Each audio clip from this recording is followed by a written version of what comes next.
जय हिंद। देखिए, आज हम बात करने वाले हैं भारतीय संविधान के भागों के बारे में।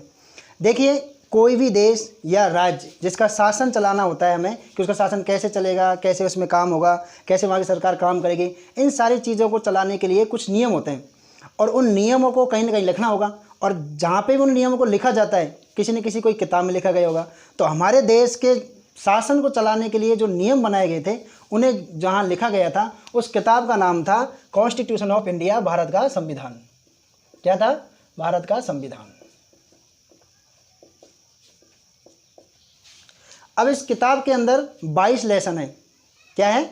22 लेसन है। जैसे आप कोई भी किताब पढ़ते हो तो उसमें देखते हो कि लेसन होते हैं, इसी प्रकार इस किताब के अंदर 22 लेसन है जिन्हें हम हिंदी में भाग कहते हैं। तो इस किताब के अंदर टोटल कितने भाग हैं? 22 भाग हैं। इन भागों के अंदर टॉपिक बाय टॉपिक्स कुछ लिखा गया है। जैसे कि आप लिखते हो ना एरो डाल डाल के, ऐसे एरो डाल डाल के लिखते हो, ऐसे इन भागों के अंदर टॉपिक्स बाय टॉपिक्स कुछ लिखा गया है और उन टॉपिक्स को हम अनुच्छेद कहते हैं। यानी कि इस पुस्तक के अंदर 22 भाग और टोटल कितने अनुच्छेद हैं? 395। अगर हम ABCD को कंसिडर नहीं करते हैं तो अगर हम ABCD को कंसिडर करते हैं तो ये 400 से प्लस में हो जाते हैं, लेकिन हम यहाँ पे न्यूमेरिकल वैल्यू को कंसिडर करेंगे, ABCD को कंसिडर नहीं करेंगे। तो टोटल इस बुक के अंदर भारत का संविधान, जिस बुक का नाम है कॉन्स्टिट्यूशन ऑफ इंडिया, इसके अंदर टोटल भाग कितने हो गए? 22। और अनुच्छेद की हम बात करें तो टोटल कितने हो गए? 395। अब ये संविधान है क्या? देखिए, संविधान क्या है? संविधान का मतलब होता है सभी के लिए बराबर कानून, सभी के लिए बराबर नियम, कायदे, कानून। ये होता है संविधान का मतलब। तो हमारा जो संविधान था, हमारा देश आज़ाद हुआ था 15 अगस्त 1947 को। फिर अंग्रेज़ों ने कहा कि आज से आप आज़ाद हो, अब आप अपने देश का शासन चलाने के लिए अपने कुछ नियम बनाओ, अपना संविधान बनाओ। तो हमारे देश के उस टाइम के नेताओं ने संविधान बनाया और हमारा जो संविधान बन के तैयार हुआ था वो हुआ था 26 नवंबर 1949 को। उस दिन तिथि थी मार्गशीर्ष शुक्ल सप्तमी विक्रम संवत 2006। क्या था? मार्गशीर्ष शुक्ल सप्तमी विक्रम संवत 2006। 26 नवंबर 1949 को हमारा भारत का संविधान बन के तैयार हो गया था, लेकिन इसे 26 नवंबर 1949 को लागू ना करके 2 महीने बाद 26 जनवरी 1950 को लागू किया गया था। किस दिन किया गया था लागू? 26 जनवरी 1950 को। 15 अगस्त 1947 से और 26 नवंबर 1949 तक हमारे इस भारत के संविधान को बनाने में कुल टोटल 2 साल 11 महीने और 18 दिन का टाइम लगा। कितना लगा? 2 साल 11 महीने और 18 दिन का वक्त लगा था। 26 नवंबर 1949 को भारत का संविधान बन के तैयार हुआ था। तो इस दिन संविधान दिवस मनाया जाता है। क्या मनाया जाता है? संविधान दिवस। और इसे लागू किया गया था 2 महीने बाद 26 जनवरी 1950 को। तो 26 जनवरी को कौन सा दिवस मनाया जाता है? 26 जनवरी को मनाया जाता है गणतंत्र दिवस। अब हम कुछ देशों के संविधान के बारे में बात करते हैं। देखिए, अगर हम बात करें कि दुनिया में सबसे बड़ा संविधान किसका है, तो सबसे बड़ा संविधान और लिखित संविधान है हमारे देश भारत का। किसका है? इंडिया का जो संविधान है वो सबसे बड़ा है और वो लिखित भी है। अगर हम सबसे छोटे संविधान की बात करें तो वो है USA का। और सबसे पहले लिखित संविधान देने वाला देश कौन सा था? वो भी USA ही था। सबसे पहले लिखित संविधान दिया USA ने और सबसे छोटा संविधान भी USA का है, यानी कि अमेरिका का है। अगर हम बात करें ब्रिटेन की, तो ब्रिटेन का जो संविधान है वो सबसे पुराना है, लेकिन वो अलिखित है। अलिखित है मतलब कहीं पे भी लिखा हुआ नहीं है। वहाँ के लोग इसे ऐसे ही मानते हैं जैसे कि हम हिंदू धर्म में विधि विधान को मानते हैं। उसी प्रकार से ब्रिटेन में जो अलिखित संविधान है वो सबसे पुराना है और USA का संविधान सबसे छोटा और सबसे पहले लिखा गया था। भारत का संविधान सबसे बड़ा है जो कि लिखित है। इस प्रकार आपने देशों के संविधान के बारे में जान लिया और संविधान की छोटी सी इंट्रोडक्शन भी ले लिए। अब हम इसके भागों को स्टार्ट करते हैं। इस चैप्टर के अंदर हम संविधान के 22 भागों को थोड़ा थोड़ा जानेंगे, उनका सिर्फ इंट्रोडक्शन लगेंगे। देखिए, अब हम देखते हैं भाग संख्या 1। देखिए, आप सबको पता है कि हमारा भारत एक अखंड भारत था जो अफगानिस्तान से होते हुए श्रीलंका से बर्मा तक जाता था। ठीक है, लेकिन वो कैसे टूट गया और राज्यों का पुनर्गठन कैसे हुआ, इन सब की जो चर्चा है वो संविधान के 22 भाग में से जो पहला भाग है, भाग संख्या 1, उसके अंदर इसकी चर्चा की गई है। देखिए, भाग संख्या 1 का क्या नाम है? एक्चुअली जो संविधान था ना, ये अंग्रेजी में बनाया गया था, लेकिन बाद में इसे हिंदी में ट्रांसलेट किया गया था। तो संविधान के भाग संख्या 1 का नाम है the union and it's territory. The union and it's territory अर्थात संघ एवं उसका राज्य क्षेत्र। और इसका मतलब क्या है? इसका मतलब ये है कि भारत एक राज्यों का संघ है और इसका क्षेत्र कहाँ कहाँ तक है, इसका क्षेत्रफल कहाँ कहाँ तक जाता है, इसकी सीमाएं कहाँ कहाँ तक है, जहाँ तक भारत का संविधान, भारत के नियम लागू होते हैं। तो ये सारी बातें कही गई है भाग संख्या 1 के अंदर। अब भाग संख्या 1 के अंदर सारे अनुच्छेद तो आएंगे नहीं, कुछ न कुछ तो आएंगे ही।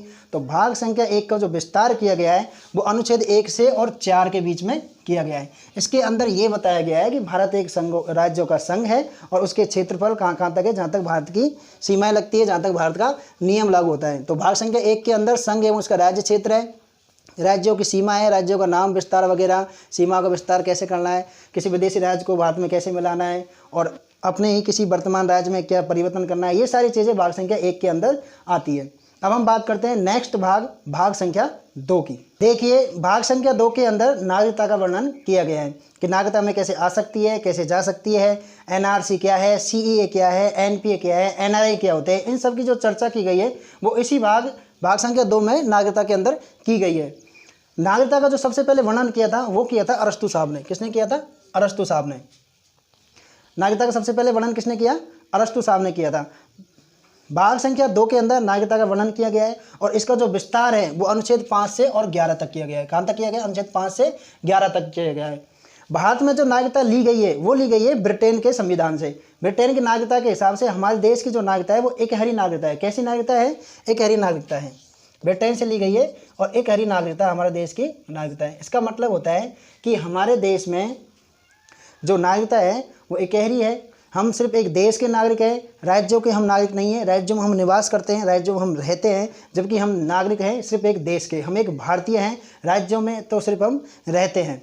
इसी तरह से एक एकहरी नागरिकता हो गई ब्रिटेन की। उसी तर्ज पे हमारे देश की नागरिकता है एकहरी नागरिकता, यानी कि हम एक देश के नागरिक हैं, राज्यों के हम सिर्फ निवासी हैं। जैसा कि यूएसए में ऐसा होता नहीं है। यूएसए में क्या है, वहाँ राज्य और देश दोनों की अलग अलग नागरिकता है। वहाँ पे राज्यों की अलग नागरिकता है, कैलिफोर्निया, सैन फ्रांसिस्को वगैरह की अलग नागरिकता है और अमेरिका की भी अलग नागरिकता है, उनको दोहरी नागरिकता दी गई है। लेकिन हमारे देश में सिर्फ एकहरी नागरिकता है। हम सिर्फ एक देश के नागरिक हैं, हम भारतीय हैं, हम राज्यों के सिर्फ निवासी हैं। तो भाग संख्या 2 के अंदर नागरिकता की बात कही गई है। अब हम बात करते हैं नेक्स्ट भाग संख्या 3 की। भाग संख्या 3 फंडामेंटल राइट्स, यानी कि मूल या मौलिक अधिकार। फंडामेंटल राइट्स को हिंदी में क्या कहते हैं? मूल या मौलिक अधिकार। अब इसका ये नाम क्यों पड़ा? देखिए, मूल या मौलिक अधिकार वे होते हैं जो किसी व्यक्ति, ध्यान रखिएगा, व्यक्ति की बात हो रही है। किसकी बात हो रही है? व्यक्ति की बात हो रही है। मौलिक अधिकार किसी सरकार, कंपनी या संस्था पर लागू नहीं होते, ये सिर्फ व्यक्ति पर लागू होते हैं जिन्हें हमसे कोई नहीं छीन सकता। ये सिर्फ व्यक्ति पर लागू होते हैं जिन्हें हमसे कोई नहीं छीन सकता। जबकि कानूनी अधिकार वो अधिकार होते हैं जिनसे हमें आम आदमी या पड़ोसी नहीं छीन सकता, बल्कि सरकार हमसे छीन सकती है। अतः वे अधिकार जो हमें जीवन जीने के लिए बहुत ज़रूरी है, जिन्हें हमसे कोई नहीं छीन सकता, ना कोई पब्लिक छीन सकती है और ना ही कोई गवर्नमेंट हमसे छीन सकती है, उन्हीं अधिकारों को हम मौलिक अधिकार कहते हैं। मूल अधिकारों को भारत के संविधान में यूएसए के संविधान से लिया गया है। किससे लिया गया है? यूएसए के संविधान से इन्हें लिया गया है। देखिए, जो भाग संख्या 3 है ये हमें अधिकार देता है और फ्रांसीसी भाषा में अधिकार को मैग्ना कार्टा कहा जाता है। क्या कहा जाता है? Magna carta. एक बार क्वेश्चन आया था रेलवे में कि भारतीय संविधान के किस भाग को मैग्ना कार्टा कहा जाता है? तो भारतीय संविधान के भाग संख्या 3 को मैग्ना कार्टा कहा जाता है, जो कि एक फ्रांसीसी शब्द है और इसका जो पहली बार प्रयोग किया था वो किया था ब्रिटेन ने। किसने किया था? ब्रिटेन ने। मैग्ना कार्टा एक फ्रांसीसी शब्द है जिसका पहली बार ब्रिटेन ने प्रयोग किया था।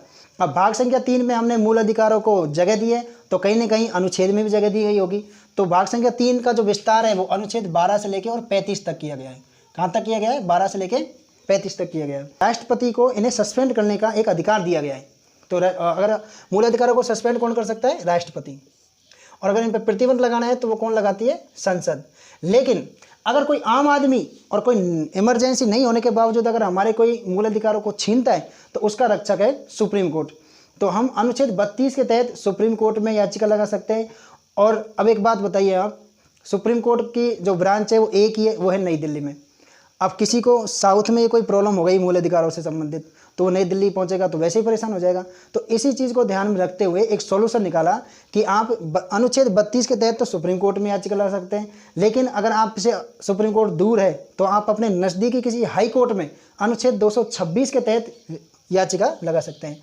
अगर अनुच्छेद 32 की बात करें तो हम सुप्रीम कोर्ट में याचिका लगा सकते हैं, और अगर हाई कोर्ट की बात करें तो हम 226 के तहत हाई कोर्ट में याचिका लगा सकते हैं। तो मूल अधिकारों को जो रक्षक हो गया वो कौन हो गया? अनुच्छेद 32 के तहत हो गया सुप्रीम कोर्ट, और अनुच्छेद 226 के तहत हो गया हाई कोर्ट। ये जो फंडामेंटल राइट्स हैं ये क्या है? एक बाद योग्य हैं। इन्हें हमसे ना कोई पब्लिक छीन सकती है, ना हमसे कोई गवर्नमेंट छीन सकती है। ये सिर्फ व्यक्ति पे लागू होते हैं, सरकार, कंपनी या संस्था पे लागू नहीं होते हैं। इन्हें यूएसए के संविधान से लिया गया है। इन्हें मैग्ना कार्टा कहा जाता है, जो कि एक फ्रांसीसी शब्द है, जो ब्रिटेन ने इसका पहली बार प्रयोग किया था।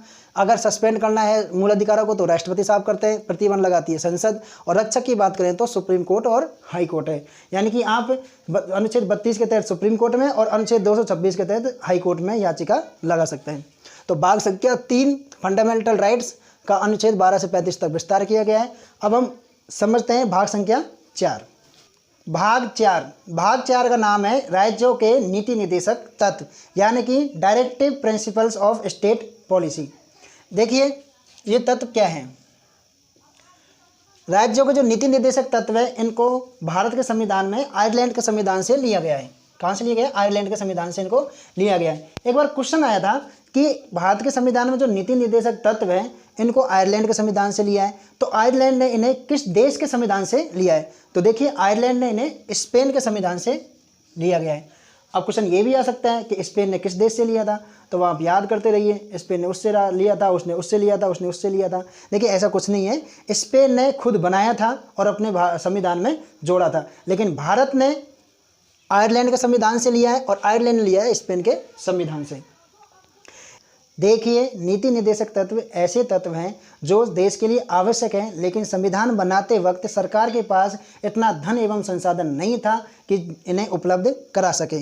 सरकार की इच्छा पर निर्भर है और किसी भी न्यायालय में वाद योग्य नहीं है, जिस कारण केटी शाह साहब ने क्या कहा?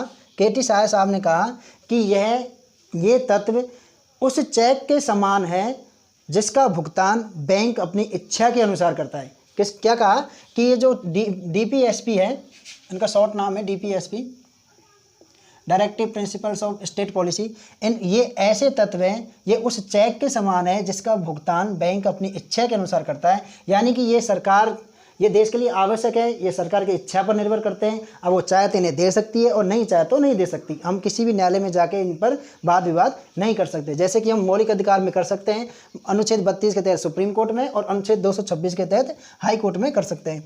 भीमराव अम्बेडकर साहब, बाबा साहब अम्बेडकर ने सामाजिक एवं आर्थिक लोकतंत्र की संज्ञा दी है। इन तत्वों को क्या कहा है कि ये सामाजिक एवं आर्थिक लोकतंत्र की इन्हें संज्ञा दी है भीमराव अम्बेडकर साहब ने।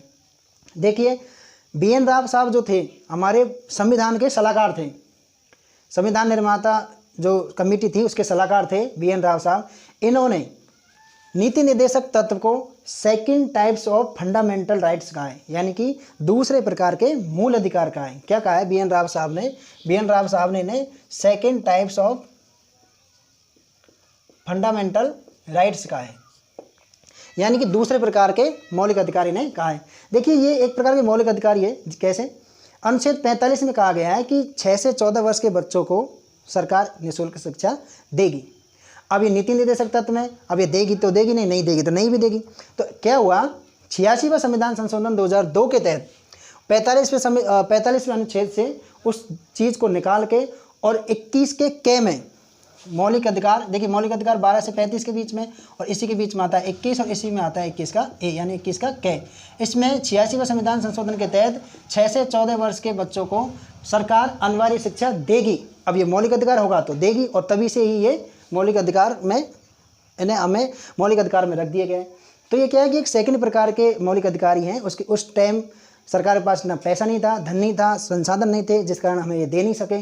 तो धीरे धीरे इनमें से कुछ चीज़ों को मौलिक अधिकार बनाया गया है, उनको अनिवार्य किया गया है। तो भाग संख्या 4 को इन्हें दूसरे प्रकार का मौलिक अधिकार कहा था BN राव साहब ने।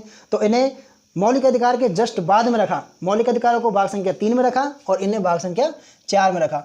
और अनुच्छेद का जो विस्तार है, भाग संख्या 4 का जो अनुच्छेदिक विस्तार है वो 36 से 51 तक है। भाग संख्या 3 का 12 से 35 है। अब जाहिर सी बात है 35 के बाद में 36 आएगा, 36 से ये 51 तक चलेंगे। तो ये भाग संख्या 4 हो गया। अब हम बात करते हैं नेक्स्ट भाग संख्या 4 का क, मूल कर्तव्य। यानी कि फंडामेंटल ड्यूटीज़। अब ये क्या है, देखिए डीपीएसपी है ना, नीति निर्देशक तत्व। जिस प्रकार सरकार की ड्यूटी है कि वो देश के लिए, जनता के लिए कुछ करें, और नहीं भी करेगी तो कोई दिक्कत नहीं है। इसी प्रकार मौलिक कर्तव्य ऐसे तत्व हैं जो एक व्यक्ति के लिए हैं, यानी कि आम जनता के लिए हैं, जो सरकार जो देश के लिए कुछ करें, और नहीं करेंगे तो भी कोई दिक्कत नहीं है। तो ये दोनों क्या है, एक जैसे हैं। यानी कि डीपीएसपी जो है, यानी कि नीति निर्देशक तत्व है, वो सरकार की जिम्मेदारी है, इन्हें भाग संख्या 4 में रखा गया है। और फंडामेंटल ड्यूटीज़ है वो पब्लिक की जिम्मेदारी है, इन्हें भाग संख्या 4 के क में रखा गया है। और इसका जो विवरण है, यानी कि जो विस्तार है, वो अनुच्छेद 51 के क में किया गया है। देखिए भारत के संविधान में जब ये मूल कर्तव्य जोड़े गए थे, इन्हें कहाँ से लिया गया था? इन्हें लिया गया था रूस के संविधान से। किसके संविधान से लिया गया था? रूस के संविधान से लिया गया था। उस टाइम रूस का नाम यूएसएसआर था, यूएसएसआर। 1991 में ये टूट के 15 देशों में टूट गया था, 1991 में। ये वर्ल्ड मैप का टॉपिक है, इसे हम आपको बाद में समझा देंगे। तो हमारे देश में, हमारे देश के संविधान में जो मूल कर्तव्य जोड़े गए थे, वो जोड़े गए थे रूस के संविधान से जोड़े गए थे। अब हम बात करते हैं कि ये मूल कर्तव्य थे क्या।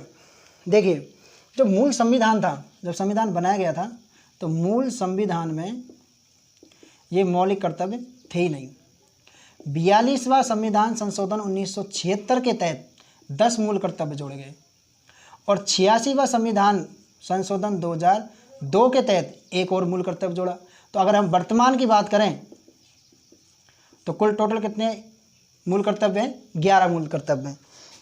कुल टोटल 11 मूल कर्तव्य। देखिए जब ये 42वां संविधान संशोधन 1976 के तहत इनको जोड़ा गया था, तो उस टाइम पे एक सरदार स्वर्ण सिंह समिति, सरदार स्वर्ण सिंह समिति की सिफारिश पर इन्हें जोड़ा गया था। क्या किया गया था? इन्हें जोड़ा गया था। सरदार स्वर्ण सिंह समिति की सिफारिश पर इन्हें जोड़ा गया था। एक बार क्वेश्चन आया था कि मूल अधिकारों को लागू करने वाली समिति कौन सी है? सब लोगों ने सरदार स्वर्ण सिंह समिति कर दिया, जो कि गलत था। देखिए सरदार स्वर्ण सिंह समिति की सिफारिश पर तो इन्हें जोड़ा गया था, लेकिन वर्मा समिति की सिफारिश पर इन्हें लागू किया गया था। क्या किया गया था? इन्हें लागू किया गया था वर्मा समिति की सिफारिश पर। तो कुल टोटल कितने मूल अधिकार है अपने संविधान में? आज के टाइम पे अगर हम बात करें वर्तमान में 11 हैं। मूल संविधान की बात करें तो एक भी नहीं था। 42वां संविधान संशोधन 1976 इंदिरा गांधी के टाइम पर 10 जोड़े गए थे। 86वां संविधान 2002 के तहत एक और जोड़ा गया था, और वर्तमान में ये टोटल 11 हो चुके हैं। इन्हें कहाँ से लिया गया है? इन्हें रूस के संविधान से लिया गया है। देखिए दुनिया में पहली बार अपने संविधान में मूल कर्तव्यों को जोड़ने वाला देश कौन सा था? वो था जापान। दुनिया में पहली बार अपने संविधान में मूल कर्तव्यों को जोड़ने वाला देश था जापान। कौन सा देश है जिसने मौलिक अधिकारों को अपने संविधान में सबसे पहले जोड़ा था? ये आपको क्वेश्चन का आंसर देना है। देखिए इस भाग 4 का क्या हो गया? मूल कर्तव्य, डीपीएसपी नीति निर्देशक तत्व सरकार की जिम्मेदारी है, और मूल कर्तव्य हमारी पब्लिक की जिम्मेदारी है। सरदार स्वर्ण सिंह समिति के तहत इन्हें जोड़ा गया था, और इन्हें कहा गया था कि ये कोई बाध्ययोग नहीं है, ये कोई दंडनीय नहीं है। लेकिन जब वर्मा समिति आई थी, तो इन्होंने जब इसको लागू करवाया था, वर्मा समिति की सिफारिश में ये लागू हुए थे, तब कहा था कि इसमें कुछ बातें हैं वो दंडनीय हो सकती है, सरकार इनको दंडनीय कर सकती है। अब नेक्स्ट हम बात करते हैं भाग संख्या 5 की। भाग संख्या 5 का नाम है द यूनियन, यानी कि संघ। देखिए इसके अंदर सेंट्रल गवर्नमेंट की बात की गई है। सेंट्रल गवर्नमेंट की बात कही गई है कि कैसे सेंट्रल में गवर्नमेंट बनती है, कैसे काम करती है, क्या निर्वाचन है, क्या नियुक्ति करते हैं, इनका क्या कार्यकाल है, क्या इनका त्याग पत्र देते हैं, किसको देते हैं, इन पर महाभियोग कैसे लगाया जाता है, कैसे काम करती है, कैबिनेट कैसे बनती है, मंत्रिपरिषद कैसे बनता है, लोकसभा क्या है, राज्यसभा क्या है, संसद क्या है, सीएजी क्या है, अटॉर्नी जनरल क्या है, सुप्रीम कोर्ट क्या है, इन सब चीज़ों के बारे में जो बात कही गई है वो कही गई है भाग संख्या 5 के अंदर। देखिए इसमें कौन कौन आता है? इसमें आते हैं राष्ट्रपति, इसमें आते हैं उपराष्ट्रपति, इसमें आते हैं प्रधानमंत्री, इसमें आते हैं वाइस प्रधानमंत्री। अब तक 7 वाइस प्रधानमंत्री बन चुके हैं। कमेंट सेक्शन में आप इनका नाम बताइएगा। इसी में आते हैं हमारे एमपी साहब, मेंबर ऑफ पार्लियामेंट। इसी में आती है लोकसभा, इसी में आती है राज्यसभा, इसी में आता है संसद, इसी में आता है अटॉर्नी जनरल, इसी में आता है कैग, इसी में आता है हमारा सुप्रीम कोर्ट, इसी में संसद के प्रस्ताव, बजट, काल, मंत्रिमंडल, मंत्रिपरिषद, ये सारी चीज़ें इसी के अंदर आती है। कुल मिला के बात ये है कि हमारी गवर्नमेंट कैसे काम करती है, इन सारी चीज़ों की जो चर्चा की गई है वो भाग संख्या 5 में की गई है।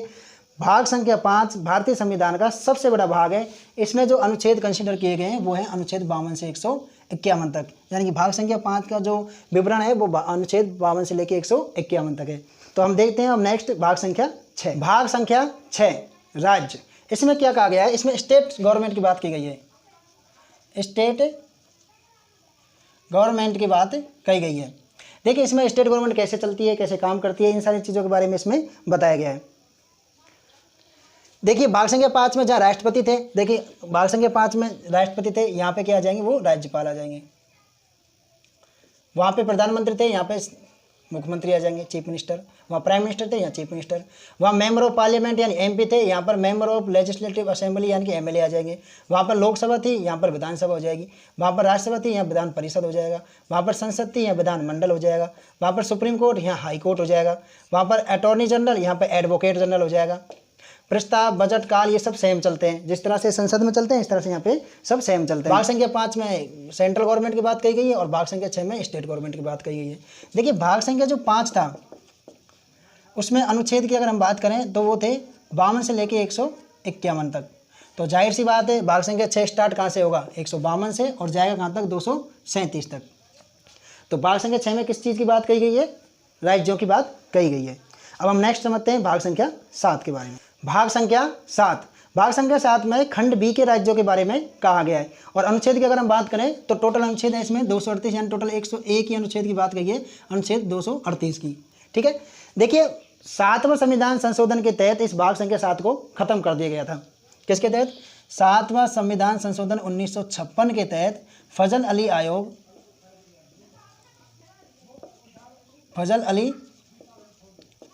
आयोग की सिफारिश पर इसे खत्म कर दिया गया था। क्या कर दिया गया था, इसे समाप्त कर दिया गया था।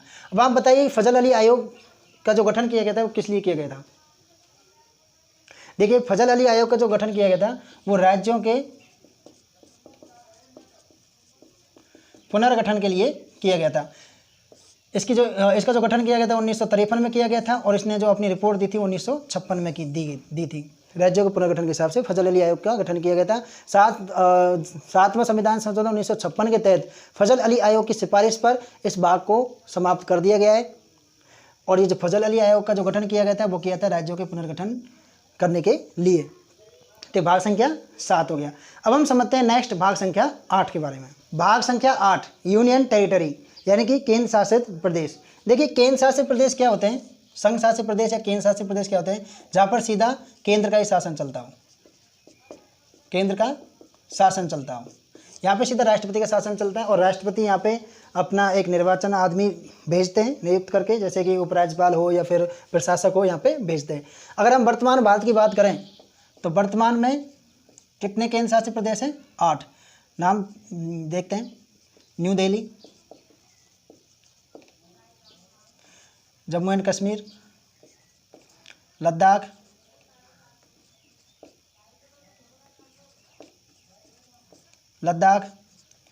चंडीगढ़, दमन दीव और दादर एवं नागर हवेली।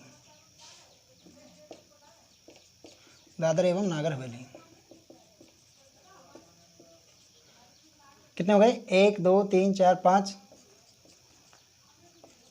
लक्षद्वीप, अंडमान निकोबार,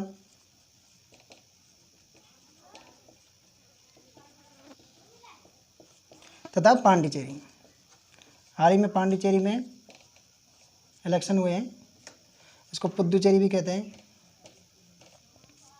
ठीक है, तो कुल टोटल कितने हो गए वर्तमान में, अगर हम केंद्र शासित प्रदेश यानी यूनियन टेरिटरी की बात करें तो 8 हैं, जिनमें जम्मू कश्मीर, लद्दाख, चंडीगढ़, दिल्ली, दमन दीव में दादर नागर हवेली, नीचे लक्षद्वीप हो गया, फिर इधर के साइड में पुद्दुचेरी हो गया, नीचे हो गया अपना अंडमान निकोबार द्वीप समूह। हो गए, कितने हो गए टोटल, 8 हो गए। अब हम बात करते हैं नेक्स्ट भाग संख्या 9 की। भाग संख्या 9 पंचायत। देखिए इसका हिंदी इंग्लिश एक ही है, पंचायत। तो इसका जो अनुच्छेद की अगर हम बात करें तो भाग संख्या 8 खत्म हुआ था 239 से और 242 तक चला था वो खत्म हुआ था 242 पे। तो भाग संख्या 9 स्टार्ट होगा 243 से। भाग संख्या 9 की जो बात की गई है वो कै से लेके अणे तक की गई है। देखिए पंचायत को आप भूल जाइए। अब आप ये बताइए भारत का शासन कहाँ से चलता है? प्रधानमंत्री के पास से। राज्यों का सीएम के पास से। अब आपके शहर में या फिर आपकी गली में कोई नाली बनानी है तो क्या उसकी जो सूचना है वो पीएम के पास पहुंच जाएगी? या फिर आपकी गली का क्या नाम है, क्या आपके राज्य के सीएम इसके बारे में जानते हैं? देखिए नहीं जानते। तो वहाँ पे कैसे काम होगा, बड़ी दिक्कत हो जाएगी। तो इसलिए क्या हुआ कि भारत में प्राचीन काल में ही जो चोल शासक थे, कौन थे? चोल शासक, चोल वंश के जो शासक थे उन्होंने वहीं के लोगों को यानी गांव के लोगों को उनका ही शासन संभाला दिया, यानी कि स्थानीय स्वशासन की स्थापना की थी। किसकी की थी? लोकल गवर्नमेंट की जो स्थापना की थी सबसे पहले चोल काल में की गई थी, चोल शासन में की गई थी। अगर हम अंग्रेजी शासन में बात करें यानी कि अंग्रेजों के ज़माने की अगर हम बात करें तो लॉर्ड रिपन को स्थानीय स्वशासन का जनक कहा जाता है। क्या कहा जाता है? जनक कहा जाता है। स्थानीय स्वशासन का जनक कहा जाता है। यानी कि ग्रामीण इसका 3 स्तर था, ग्रामीण एरिया, शहरी एरिया एवं बहुत बड़े शहर जो मेट्रो सिटी टाइप में आते हैं। इस तरह से इसका 3 जगह से कर दिया। अब एक बात बताइए आप, भारत की जिम्मेदारी किसकी होती है, यानी कि देश चलाने की जिम्मेदारी किसकी होती है? पीएम साहब की होती है। उनके काम में कोई हस्तक्षेप नहीं करता, वो स्वतंत्र है। इसी तरह से राज्यों को चलाने की जो जिम्मेदारी होती है वो सीएम की होती है। वो चाहे विकास करवाए या न करवाए, उनके काम में कोई हस्तक्षेप नहीं करता। तो ग्रामों की जो जिम्मेदारी होती है वो सरपंच की होती है, मुखिया की होती है। शहरों की जिम्मेदारी होती है चेयरमैन की होती है। जो बड़े शहर होते हैं उनकी जो जिम्मेदारी होती है वो मेयर की होती है। तो आप एक बात बताइए, ये सत्ता का क्या हुआ भाई? एक सत्ता थी पहले, तो पूरा देश का जो शासन चला रहा था वो पीएम साहब चला रहे थे, लेकिन फिर राज्यों में सीएम हो गए, ग्रामीणों में मुखिया हो गया,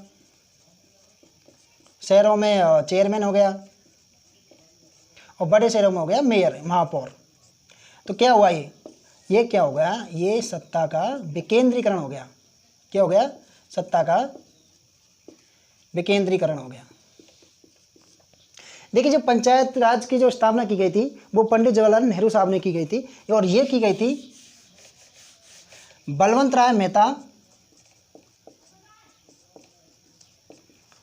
राय मेहता समिति की सिफारिश पर 2 अक्टूबर 1959 को राजस्थान के नागौर शहर से,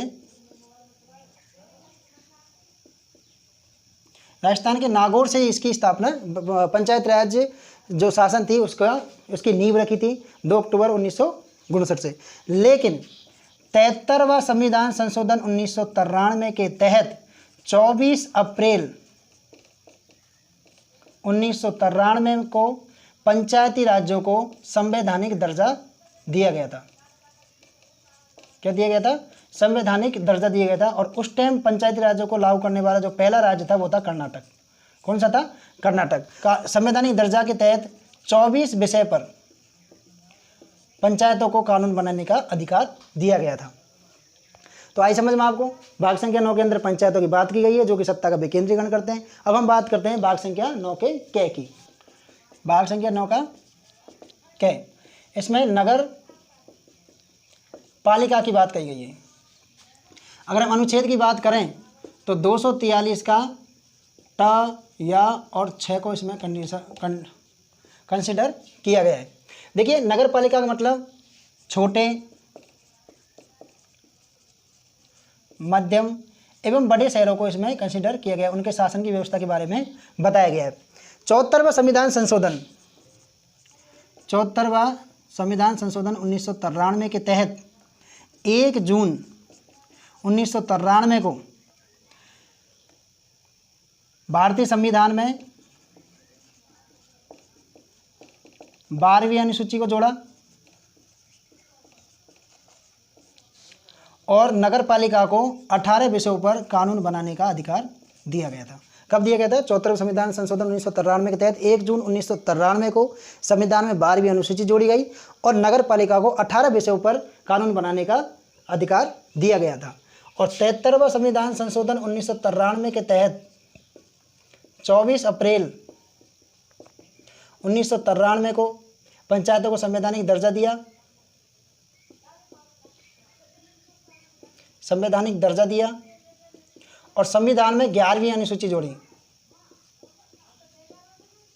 11वीं अनुसूची जोड़ी और पंचायतों को 24 विषय पर कानून बनाने का अधिकार भी दिया गया था।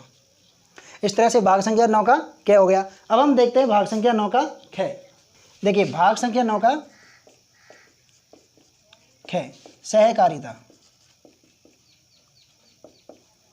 अगर हम अनुच्छेद की बात करें तो यही 243 का य, ज और न को इसमें कंसीडर किया गया है। देखिए इसमें क्या कहा था, इसमें कहा गया था कि स्थानीय लोग मिलकर कोई छोटी मोटी संस्था या कंपनी बना सकते हैं जिसमें स्थानीय लोगों के हित के लिए ये बनाई जाती है। सरकार इस पर विशेष ध्यान देती है और इन्हें टैक्स में छूट भी देती है। टैक्स में इन्हें छूट देती है, सरकार इसमें विशेष ध्यान देती है, इसमें टैक्स पर छूट देती है। सहकारी समितियाँ आप बना के और अपना स्थानीय लोगों का भला कर सकते हो। स्थानीय लोगों के बीच में ये बनाई जाती है, उन्हीं के हित के लिए ये बनाई जाती है। तो इस प्रकार भाग संख्या 9, 9 का क और 9 का ख आपने देख लिया। इस तरह से आपने भाग संख्या 9, भाग संख्या 9 का क और भाग संख्या 9 का ख समझा। तो अब हम मिलते हैं नेक्स्ट वीडियो में। देखिए आज के लिए इतना ही काफ़ी है। अब हम मिलते हैं नेक्स्ट वीडियो में अगले भारतीय संविधान के भागों के साथ। जब तक के लिए जय हिंद।